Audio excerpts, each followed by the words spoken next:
Hello Bangladeshi people. Are you going to make your journey to Canada as a newcomer? Discover how to ensure you arrive well prepared.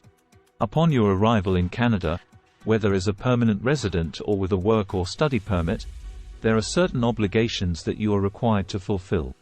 Every individual traveling to Canada must present specific documents at the port of entry. These documents include a travel document, such as a passport, and a visa or electronic travel authorization, ETA, to validate and confirm the individual's status in Canada. What information should I be aware of before embarking on travel to Canada as a new permanent resident? Upon approval for Canadian permanent residents, you will be issued a Confirmation of Permanent Residence (COPR) document that affirms your status as a new Canadian permanent resident (PR). It is imperative to travel to Canada to fulfill the PR process legally before the COPR's expiry if you have received one. For individuals already in Canada, an e-COPR will be issued through an online portal. This electronic version can be printed and serves as validation for your permanent residence approval, akin to a physical COPR.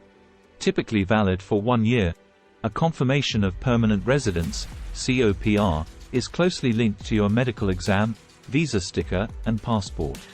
Immigration, Refugees, and Citizenship Canada (IRCC) generally cannot extend the validity of a COPR.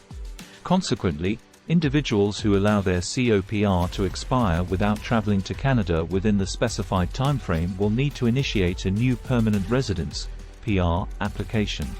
For those from countries requiring a visa for Canadian travel, a permanent residence visa is issued alongside the COPR. Alternatively, if your country mandates an electronic travel authorization (ETA), securing one before your journey to Canada is essential. If you are already in Canada, the acknowledgement of your new PR status must be confirmed virtually and facilitated through an online portal. IRCC will reach out to applicants within Canada through the email or phone number provided in their application. What prerequisites should I be aware of before traveling to Canada as a holder of a work permit? When arriving in Canada on a work permit, it's essential to have the following documents. 1. Passport. 2. Visitor visa, if required, or an electronic travel authorization, ETA. 3. Relevant travel documents. 4. Proof that you meet the job requirements, e.g., work experience or education documentation. 5. Copy of your employer's positive or neutral labor market impact assessment, LMIA, if applicable. 5.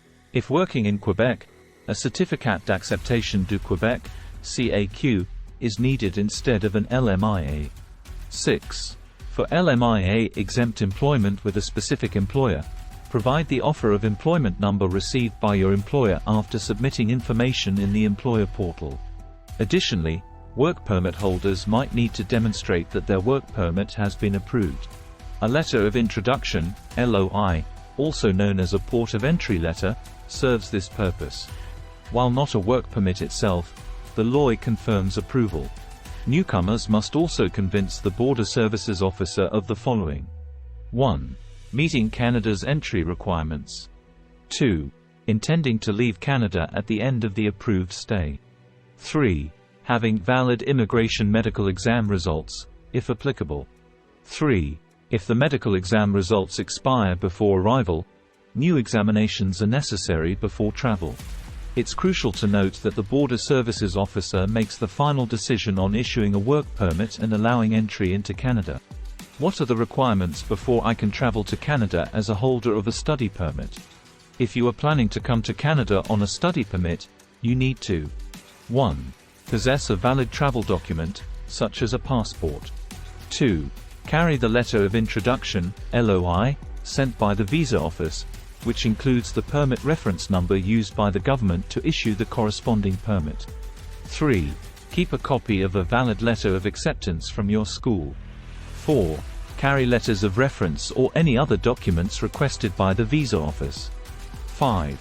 Hold a valid visitor visa, temporary resident visa, electronic travel authorization, ETA, green card, or equivalent proof of U.S. status, or any other valid travel document enabling entry into Canada. 6. Ensure you have sufficient funds for your stay, with the amount varying based on travel and accommodation specifics. As an aspiring student, it is essential to be in good health and without any criminal record or immigration-related convictions.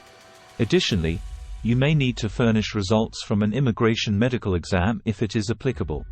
Lastly, you must be capable of persuading an immigration officer that you have substantial ties, such as connections with friends, family, assets, etc., that will ensure your return to your home country. It is crucial to demonstrate your commitment to leaving Canada once your studies are successfully concluded. As a newcomer to Canada, what personal items and belongings am I allowed to bring with me? Newcomers to Canada are allowed to bring their belongings, but it's crucial to complete a declaration with the Canada Border Services Agency, CBSA, to legally disclose significant assets. Paying close attention to border regulations, especially those regarding foods and edible items, is essential. The CBSA plays a vital role in overseeing and securing Canada's borders, ensuring the lawful movement of goods and individuals. CBSA declarations serve as the official means for newcomers to declare the assets they wish to bring into Canada.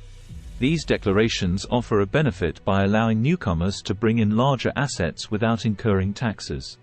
While newcomers may not always bring all their valuable belongings upon initial arrival, they are required to submit a goods to follow list for assets to be brought in later. This list is presented to CBSA at the airport, and a receipt is issued, which must be shown again at the port of entry when bringing in the declared assets. It's important to highlight that there is no set limit on the amount of cash one can bring when landing in Canada. However, any cash exceeding $10,000 CAD must be declared to CBSA. Thanks for watching the video. If you enjoyed this content and found it informative, don't forget to give it a thumbs up and share it with your friends who might be interested. For more insights on immigration, travel, and lifestyle, make sure to subscribe to our channel and hit the notification bell so you never miss an update. Your support means the world to us, and we look forward to sharing more exciting content with you. Drop your thoughts or suggestions in the comments below, and let's keep the conversation going. Until next time, stay curious and stay connected. Cheers!